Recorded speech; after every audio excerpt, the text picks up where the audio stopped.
Broads Media.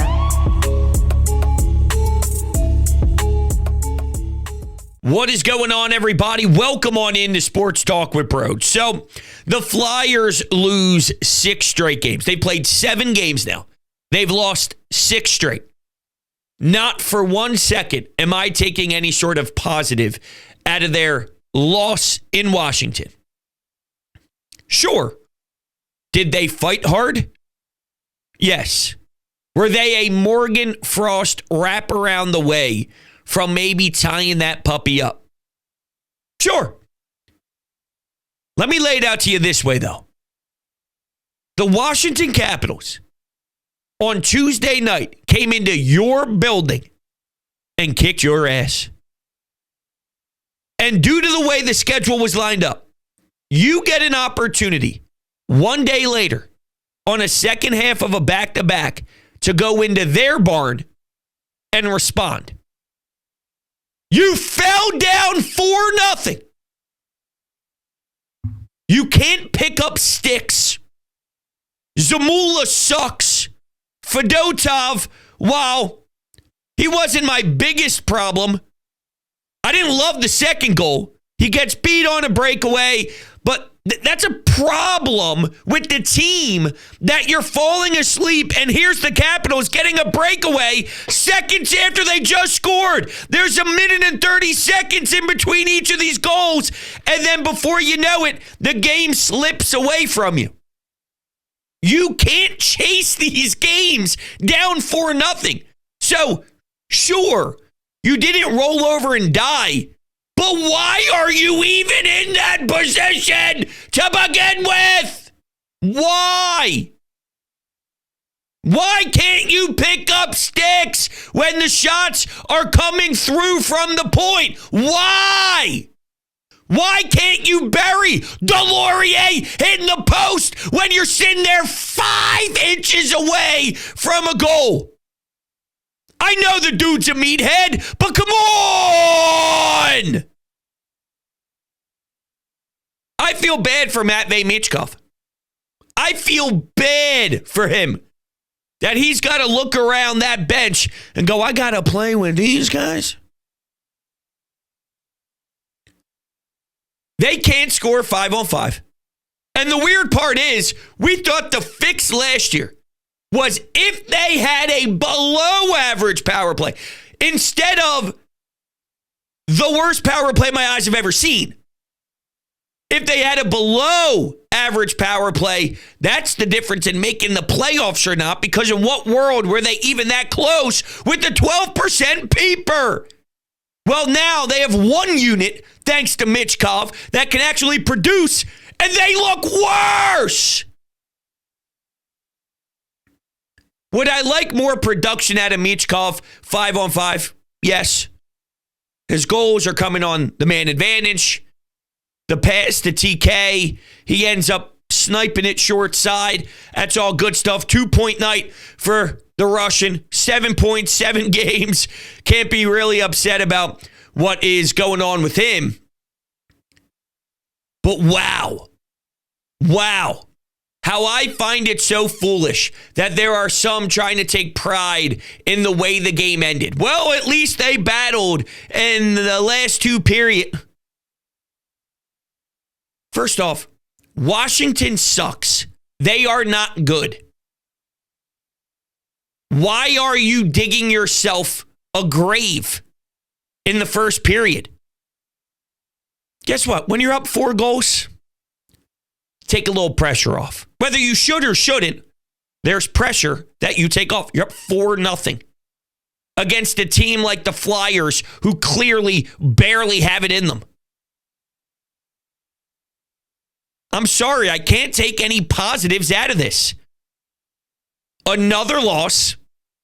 Don't you think there should be pride in snapping this losing streak? Fellas, they've played 7 games. They are on a 6-game skid. You can't even make this up.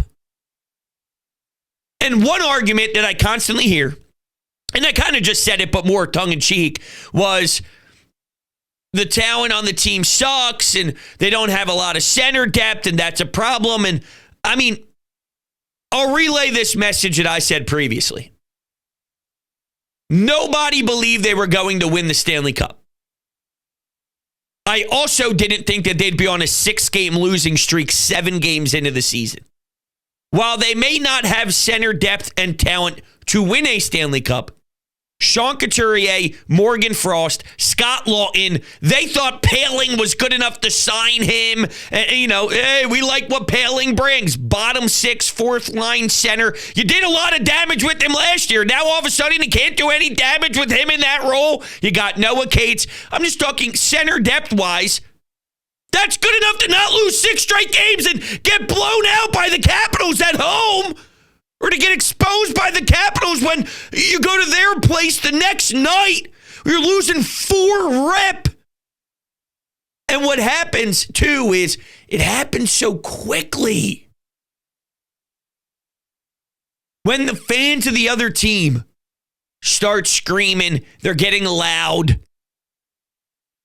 And then 5 seconds later, it's another big push by Washington, and they're getting these great scoring chances seconds later and burying on a breakaway. It snowballs. And a lot of these mistakes with this team, it snowballs. I never want to watch Zamula play hockey again. I just don't want to see it. I don't even think you can justify playing him in that second half of the back-to-back alone. Yet they did. He was so piss poor against Washington on Tuesday night. How did he get in on Wednesday? How did he play? Give me Andre. I know they sent him down. Give me Andre. Give me somebody else. Zamula can't play. Zamula's losing battles, stick battles. I don't even know what the hell happened there at the end. Empty net. Let's make a pass. Let's make a change. It's a rough look. It's a bad look. Optically, this team is a mess. You got Nick Seeler and Tortorella fighting at each other. And I know if you follow around the league, there was a video that went viral of the Boston Bruins, and Jim Montgomery laid into Brad Marchand on the bench. And there's a lot of talk about how does Marchand handle this. And I thought he did an excellent job kind of describing, I made a mistake. I did something that costed this team. My coach wasn't happy with me. I'm just being held accountable. I'd have a bigger deal if he didn't say anything. And I like that message, and he's right. But I have to say, I don't know where the Boston Bruins are right now, but the Boston Bruins have a different culture than we do here, okay? I don't trust the way it's going down currently with John Tortorella, with Sean Couturier, with potentially Tyson Forster, with clearly, I actually think him and Nick Seeler probably like one another, but Nick Seeler is a 7th defenseman. That's kind of what he is. And the fact that the other day I go, hey, they're missing Nick Seeler and Delorier tells you how problematic this team is at times. Delorier has a wide open goal and misses. All right, I know he's not in here to bring goals, but I'm just saying, when your fourth line's buzzing, hey, it's not impossible for your fourth line to generate a goal. That's why you like Poehling. That's why you liked Hathaway. That's why you liked some of these guys. You bring them back and it's like, what are we doing? What are we doing? 7 games into the season. How are they doing this to me? So the Bruins are 3-1 in 7 games. I'm sure they expected better, but to be fair, the Florida Panthers are 4-3-1, sitting at the top of the Atlantic. So they're not that far off. But my point is, I trust the Bruins organization and how they handle things. And even optically, when you see people getting pissed off, I trust their locker room makeup. From Patrice Bergeron to Zdeno Chara to now Brad Marchand, they have a different culture than we do here. And with Nick Seeler and John Tortorella, like maybe those two can do it and they can get along that way because they seem to be fiery people and all, but I don't think John Tortorella has, I don't think he has his hands on this the way that he expected to have his hands on this to start the season. If I remember correctly, wasn't there a point made that the third year for John Tortorella is a big one? Isn't that the season where it makes a big deal? John Tortorella, third season. Let me just see if something pops up with the storyline. Struggles continue as the Flyers drop. No, that's not it. What changes will year 3 of John Tortorella bring? John Tortorella gave his vision for, quote, year 3 and what he expects from the Flyers. All right, so it's more along that. I don't know. For some reason, I remember him specifically mentioning the importance of his identity as a team. Year 3. But regardless, doesn't really matter. I'm just aggravated. Do you know how hard it is when you dig yourself such a big hole to dig yourself out of it? This isn't baseball where there's 162 and the New York Mets can struggle early and then out of nowhere they start to go on this beautiful ride and there's plenty of months to make it up. By no means am I saying the first 7 games indicate the full story, but it's hard, man. It is extremely difficult. And I didn't expect this team to be a cup contender. That wasn't the goal. But I mean, to act as if this is what you should have seen coming? No. Screw off if you thought what you should have seen coming was a team that can't compete at all and is losing 6 of their first 7 games. I mean, that's ridiculous. You expected Owen Tippett to miss the net by 8 feet every shot. You expected some of these guys to be able to struggle this intensely 5-on-5 after these are the same guys that got you into a fighting position last year until the very, very end. That's silly. The reason I'm aggravated is because I think there's more in them. They shouldn't be San Jose Sharks. They shouldn't be the Chicago Blackhawks with just Connor Bedard. Tyson Forster, Cam York. I mean, I don't need to go through this. Owen Tippett. These are guys that can and should give us more than what we're getting now. And it's time for them to get their head out of their rear end or else someone's going to have to pay. Maybe that's what they want, though. Maybe they're not feeling the John Tortorella thing anymore. This is what happens when you scratch your captain, you put him on the 4th line, you put him at first line center, you put him on the next line. What do we do?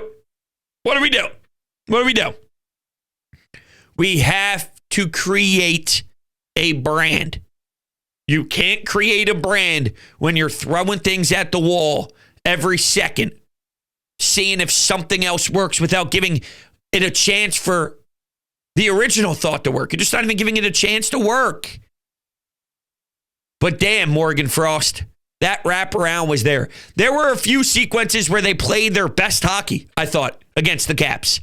But what do I do with that? Knowing you had a revenge game lined up? The schedule couldn't have been laid out any more beautifully for you to have a revenge game after they kicked your rear end. And you go down 4-0. You're never going to win that game. I don't care if you had a last-second chance at the end of the second period and Mitch Goff and Couturier and guys are banging away at home. You're not going to score every grade A chance you get. The only way you fight back 4-0 is if you do. And this team could barely score when they get 7 or 8 chances. You're not going to win.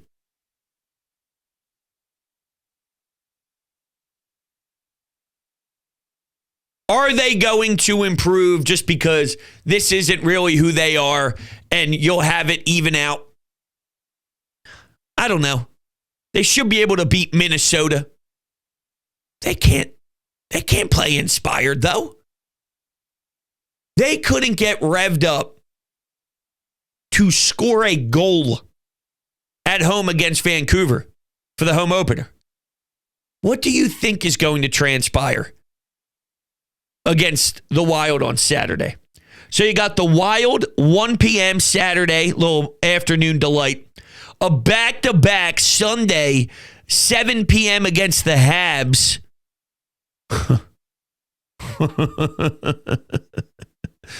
2 home games back-to-back. You got the Bruins on Tuesday. You got the Blues on Thursday. What are you thinking? What are you thinking? Ay, ay, ay. It's crazy. Let's go to Sam, who wants to chime in on the Anytime Hotline here and give his thoughts on the game. 6 fucking straight losses. It's fucking awful. It's awful. I don't want to hear anything about context. Oh, they fought back. That's great to see. You know what the context is? That they had lost 5 straight, and they played the first, period and a half like that shit. It was fucking awful. That's the fucking context. Zamula blows. Fedotov fucking sucks. And I don't need to hear any fucking excuses for this team right now. I don't need any excuses for Fedotov. Oh, tough to translate to the game. He was here for camp. And I don't need to hear some shit about fucking Morgan Frost. Oh, if only he had buried that wraparound. It's the same shit with him every fucking year. If only he could have done this little thing, he would be great. Yeah, if only. He's not great. He's fucking mid. Just with the rest of this team. And you know what the team had last year that they don't have this year? They don't have any fucking fight. They don't have shit. They don't have talent. They don't have fight. And I'm done with this shit. They gotta turn it the fuck around, because this is fucking unwatchable.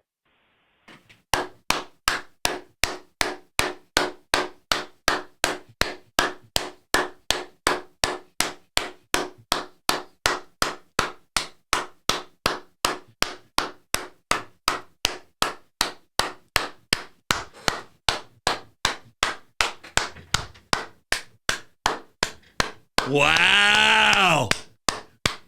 Wow. Oh, that's good stuff. Oh, man. Wow.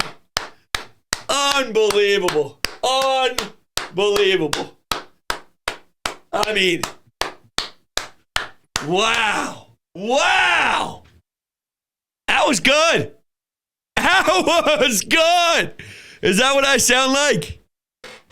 Do I sound like that? That was good. I'm going to be honest. I had the goosebumps. I get it. I mean, I couldn't feel any closer to that if I tried. I'm proud. Oh, am I proud that that's how people are feeling out there. As you should, man. As you should. Seriously, this is a disgrace. I do not want to hear that they weren't supposed to be good anyway. I can't stand that. This is not the standard. This is not the standard. Unwatchable. That's not the standard. So, it's a long ways to go here. And I feel there's a lot of guys who have another step in their game. And if we can get that step out of them, then maybe you start stringing wins together. But because you put yourself in such a think of it this way. Let's look at this individual game against the Caps for a second, right? You put yourself down 4-0.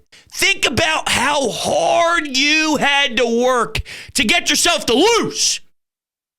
I'd say 4-3, but after the empty netters, blah, blah, blah, 6-3. Think about how well they played, because objectively, they played well late and all right. Like, they played their ass off and fought. Not satisfied by it, but think about the effort it took to still lose. Okay, now let's expand it to the standings. Even though the goal wasn't to win a cup this year, I want these guys to be playing competitive hockey and think they have a shot at it. So if you're now 1-6-1? Now think about how hard you have to work to get out of this, to be in a spot that's reasonable by Thanksgiving or by Christmas, or whatever it is, so there's meaningful hockey late. Whether they get in or not, I demand meaningful hockey late. That is growth. That steps in the right direction for youth, for guys to understand. Last year, they folded and collapsed against one of the worst franchises in the league. I need to see improvement in that area. They might not even be in a position to give us that opportunity. That's a problem. Sad. It really is. All right, hey, before we head out of here, though, my friends over at Garage Beer, 0% IPA, 100% light beer, 1,000% quality. There it is. It's just the greatest in the world, man. You open up that fridge and you throw one of your buddies a Garage Beer, they're going to say, damn, dude, you're a beauty. Yeah, it's amazing. DrinkGarageBeer.com, and yeah, that's very important. So do not forget that. The link is down below in the description. Appreciate all of you kicking it with me here. Go Flyers.